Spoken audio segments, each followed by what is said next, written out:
Welcome to Sib Spot. Today's Reddit stories are from Entitled People. Story 1 is by Foreign Sky 4590.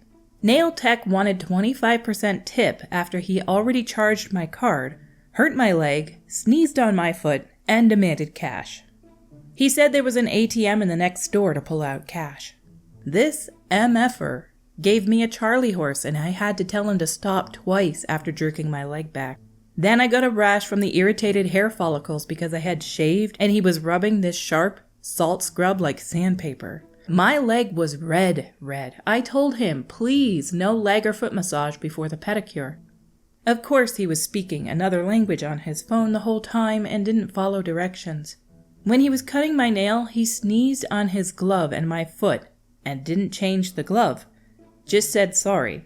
Like, what the F? This pedicure was $65. Also, the pedicure water was cold and they were late to get it started. Then, stood in the way when they already charged my card and asked for a cash tip. I said sorry, I didn't know you ran my card already. Did you add gratuity? They said no, they preferred cash. My nail tech looked at me and said I could go to the store next door for cash back or ATM and calculated a $20 tip. He tried to guilt trip me and said he had a long day and it was a holiday weekend. I don't see how that means you can just sneeze on my foot, do nothing to clean off germs, hurt my leg and give me a rash. Yeah, I left with no tip. I'm sure they called me racist, but I don't care. I get the tiniest hint in this that you might be a little bit racist because you had to point out that he was speaking another language on his phone the whole time and didn't follow directions. If you had just said he was on his phone the whole time and didn't follow directions, that would be one thing, but you had to point out that he was speaking another language the whole time.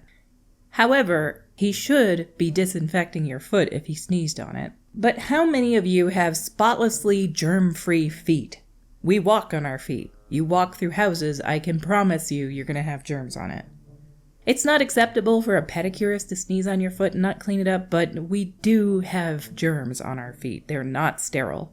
It's still gross what he did, but most people's feet aren't sanitary anyways, so it wouldn't bug me too much, but I don't get pedicures. It's just not a me thing. How many of you guys get pedicures, or even manicures for that case? I think I had one manicure done in my life, and it was nice. They really improved the circulation in my hands for a couple days, and they did a really nice job making my nails look shiny, and they used this almond oil. It smelled good, but it's not something that I would regularly want done because that's a little bit of an intimate, close interaction with somebody that I just don't want to have.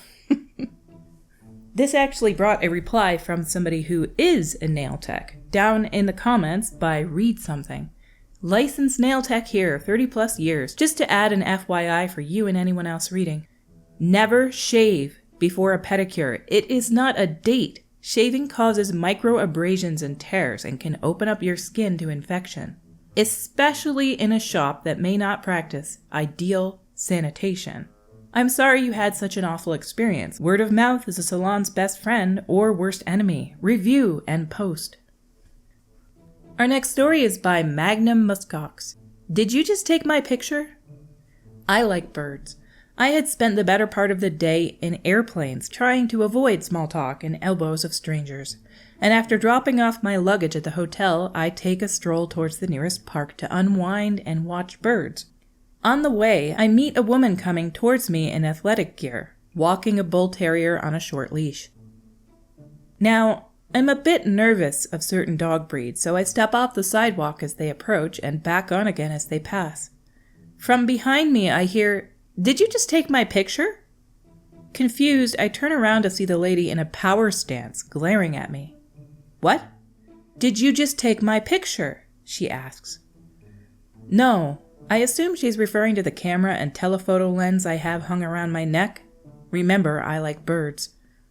"What's in your pocket?" she asks. Up until that moment, I didn't notice that I had my hand in my pocket. I guess I must have a habit of walking with my hand in my pocket. I pull my hand out, wallet in tow, and hold it up for her to see. "My wallet?" I reply. "You don't have a phone in there?" I realized that there's no rational way out of this conversation, and I don't want to show her my camera and cell phone to prove my innocence. I'm tired and annoyed, and I don't have the energy for a big scene. "You want my wallet?" I ask and raise an eyebrow. "Did you take a picture of me?" she says again. Why do you want my wallet? I ask, loud enough for people to look at us. She immediately blushes, looks down, and mutters, "Oh, never mind," as she turns and walks away. I outdumbed her, and I felt pretty good about it. This might become my go-to strategy going forward. For my fellow birders, I added 2 birds to my life list at the park. What an excellent day. All I have to say to this is, birds aren't real. No, there's more to it than that. Apparently, you can film anybody or take pictures of anybody you want in most states, and I believe in Canada as well. If you're in a public place, most places have laws where you can film people. And I was actually surprised to learn that that's the case in a lot of places. When I do my hour on the treadmill each day, I wear earbuds, and I watch encounters with the police. And there's often people who are being filmed and like screeching about being filmed or their picture being taken. And then they call the police, and the police are like, it's a public place. There's pretty much no law that says they can't film you or take a picture of you. Imagine if cops had to deal with somebody taking a picture or video of somebody. They would be tied up with that 24/7. You'd have to have a department that's completely dedicated to doing that, because that would be a full-time job. So they pretty much in most places have laws where you can film whoever you want if you're in a public space. They always say, he's filming me, arrest him. I do not consent to him filming me or taking pictures. And the cops are like, he can film you if he wants. It's a public space. Our next story is by Moon X Light 101. My entitled friend didn't do anything for my birthday, but is expecting I do something for her.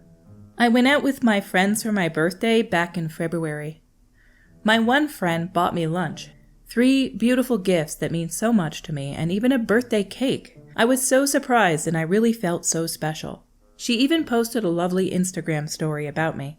It was really the sweetest, most meaningful thing ever. As for my other friend, she attended my birthday celebration with me and my other friend. We all met up for dinner. My other friend didn't even get me a gift, help pay for the cake or dinner. I'm not looking for anything, and I'm sure I sound very selfish, but the thing is, my friend always spends so much money on her boyfriend, like she dropped $2,500 on his Christmas and birthday gift. No, I'm not looking for anything like that. My friend goes from spending so much money on her boyfriend to getting herself in financial problems and constantly getting her credit card declined. I'm so confused by her financial situation. To be honest, I'm pretty hurt that she didn't get me a gift. I'm not looking for anything crazy, but just a token of appreciation would be nice. So the thing is, my friend's birthday is in June, and she's already planning for her birthday. I think my friend, the one that gave me such a lovely gift, cake, etc., will probably pay half for dinner, get her a cake, etc. I don't know if I should feel horrible for not buying her a birthday gift, but I would feel so bad not covering her half of dinner and helping pay for the cake if my other friend does that for her. My friend is already talking about going out for her birthday dinner. She's already making plans and has suggested that we have to go out for her birthday dinner, which I don't mind going out for her birthday, but I don't want to be expected to pay for it. I'm really not looking for anything expensive, but I wish she would have at least got me a card or got me a little gift for under $10. In any way, I know she has money since she buys everything for her boyfriend, and she's always spending money on anything and everything. I feel so conflicted of what to do when it comes time. You should go with them and pay for your dinner. And if she gets all huffy with you because you're not offering to pay for her dinner, which I don't really expect will happen, but it might, then she's a fair weather friend. And you need to have a conversation with her at some point. Say, why should I be expected to pay for any of your dinner? You didn't pay for any of mine. You didn't buy me a cake. You didn't buy me a gift. I'm here to celebrate your birthday. I'm going to pay for my dinner. Giving gifts, though, should be more about the giving of the gift. If you feel like giving her something, that's fine. If you feel like not giving her something, that's also fine. If she throws a fit about it or raises an issue of it, you can tell her why you didn't get her anything or you're not paying for her dinner. You go, you celebrate, you have fun. You did your part. That's your gift to her, your presence. Our next story today is by Sure Sheepherder 2190, entitled Woman in Walmart. I've read a lot of these, but never ended up posting. But this has to be one of the most entitled experiences of my life, so I figured I would share. This happened a few years ago at my first job working as a cashier in Walmart when in grade 12. I'm a female. I was 17 at the time. I was going through my job normally, getting people through cash and just trying to get through my shift with my social anxiety. An elderly woman comes through my line, doesn't say a word through the entire transaction, has a cart absolutely filled with stuff. After everything has been scanned and bagged, she used her card and started putting everything in the cart. It was declined. I told her so and she just stared at me. So I handed her the little receipt slip saying her card was declined. Now, normally people say oops and fix it, no problem. Instead, she barely looks at the slip and then just walks away with her cart full of stuff. I immediately called for my customer service manager, put the transaction on hold, and started helping the next customer while I waited. CSM arrives, and as I'm trying to quietly explain what happened while still tending to customers, a woman maybe in her 30s walks up and starts yelling at me. Straight up yelling at me about how her mother never got her receipt. I was completely rattled, but looked over towards the exit and saw the older woman standing with her cart. I pointed at her and asked if it was her mother. She said yes and started going off on me about the receipt again. When I could finally get a word in, I explained that her mother didn't have a receipt because she hadn't actually paid for her items. Her card was declined. At this point, I expected there to be at least a little change in her attitude, but nope. She gets even more upset with me and asks why the heck I let her walk away without paying. I had to bite my tongue to keep from saying, what was I supposed to do, physically restrain an old lady? My customer service manager cut in and took the receipt with the transaction on hold and the woman over to customer service to sort things out.